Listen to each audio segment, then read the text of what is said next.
Welcome to The Collective, powered by MMP. The ideas presented here are intended to assist in developing a strong and profitable business for Amway IBOs affiliated with Markham Mann Productions. For the calendar year 2023, the average income from Amway for all U.S. registered IBOs at the Founders Platinum level and below was $841 before expenses. See www.amway.com/income-disclosure for details and the most up-to-date information. Earnings depend on many factors, including customer base, business experience, effort, dedication, and quality and performance of the downline sales team. Enjoy the following message. Hey team, it's Vanessa Fry, and today I'm going to be speaking with you regarding finding calm in chaos, mastering your emotions for success.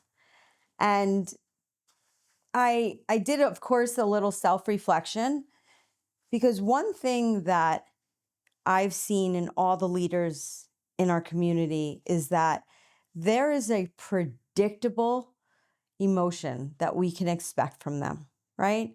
There is a calm, there's a peace that we can expect from our leaders. And I believe that this is something that we're all working towards. So, a few things that I looked into to developing that peace within us so that in the midst of what's happening, maybe at that moment we're feeling frazzled, but that we're not acting that way. Almost that we're that duck on water, and no matter how fast that duck is moving its feet, the duck looks very calm. And again, this hopefully is your situation all the time. I always wanted to present myself in an approachable manner to my team. I work diligently on this in front of our children. I worked really hard at not, losing it emotionally. Has it happened? Absolutely. Well, we have two boys. Tyler is just about to be 19 and Dylan is 16 years old. And he has a New York State learner's permit.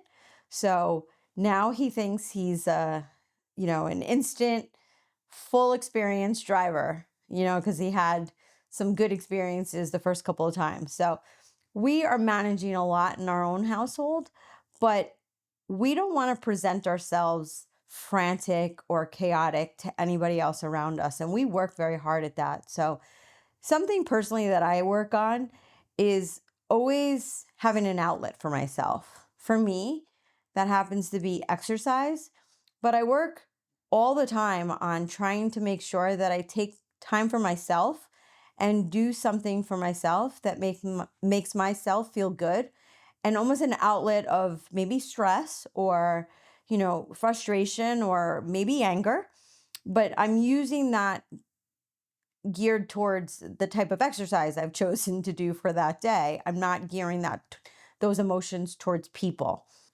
Practice breathing, deep breaths, walking away from different situations at the time. Let's just say our emotions are high and we're, feeling very angry, for example. I've always heard about 20 minutes of walking away, taking a walk around the neighborhood, whatever works for you to decompress, but to actually deal with something after about 20 minutes of decompressing, if you will. And that usually will put you in a better state of mind so that you can handle those emotions in a better way. Practice gratitude. Are you thinking how fortunate you are? Are you thinking how blessed you are? Because that's what I do. I work on being grateful for all the things that I have in my life and all the things, all the association, the friendships. If you know about Warren's and I history in marriage and relationships and finances, we have gone 180 degrees opposite of our family in a great way. And so I'm grateful about those things. I'm grateful about the incredible friends and friendships we've developed over the years of being in this community. I'm so grateful for my children they've started their lives on such stronger foundations, in my opinion, of course, but they're set up. they're encouraged in a different capacity than we were raised. And I feel that this is because of the way I was introduced to this business and leadership and the books that we've read and the association that we have. So I practice gratitude every single day. And sometimes I have to remind myself when I respond negatively to something, I have to remind myself these exact same things that I'm talking to you about. Connecting with nature is so important. Taking walks, going out. We have some dogs, so whenever I want to go out for a walk, I'll do two things. I'll take them for a walk, which they always enjoy, and I'm out in nature. And that is a very grounding feeling. And it, again, they say the more you do in nature, the better we are in our mental health and well-being overall. So I think it helps me improve my mood. It increases my happiness, and it'll help me think through some of the things that maybe I have to take on later on after that walk is over. We have to cultivate social connections, and I love that aspect of our business. And we have the ability to engage with people and help them grow a team or a business of their own, and attain goals that they're looking to do. But all the while we're doing it with people, and that's always something, when we're humans, we need that social connection. Being around people can help us feel less stress, and I want to say being around the right people can help us be less stressed, right? There may be people that we know that could trigger different emotions that aren't positive, and be aware of that. And there's nothing wrong with noticing that, but just look to trigger yourself less and less, or prepare yourself. When I know that I'm going to be surrounded by somebody who doesn't necessarily make me feel the best, I prepare myself. I do some breathing exercises. I look to not engage in conversations that will trigger me. I try to stay very neutral. And these are just things that I personally work on. So, again, does it always work? Absolutely not. But you're trying your best, right? And I also practice self-compassion. I give myself credit for the things that I've overcome and worked on. I can think of different times when I've responded very immaturely and not emotionally to the best of my ability. And I've seen myself mature over the years.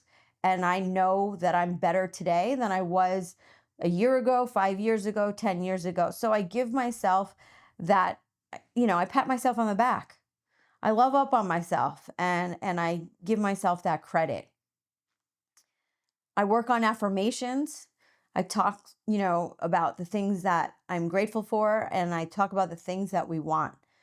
I have always heard that setting up goals and then saying them out loud is just the best way of reminding yourself. Before I go out and my intent is to meet people and make new friends, I talk about how great I am, how social I am, how everyone's attracted to me, and I have something to offer that people need in their lives, and I'm the one with the opportunity, so they need to hear what we have to say if they're open to it. And I create those stories in my own mind so that when I'm out there, I don't allow the negative things to take over, because we can all do those things. So I'm trying to shift my attention to all the positive things. Again, this is a practice that I can tell you I did today and I fail tomorrow. So please don't, think that everybody on stage just has 100% track record about everything going great, because I can tell you I work on this diligently every single day. So that's just a few helpful tips. And of course, you have the guidance of your coach and your mentor, but I would encourage you to access everything that makes you feel peaceful in times of chaos. This is a copyrighted program of The Collective, powered by Markham Man Productions, affiliated with Markinet Incorporated.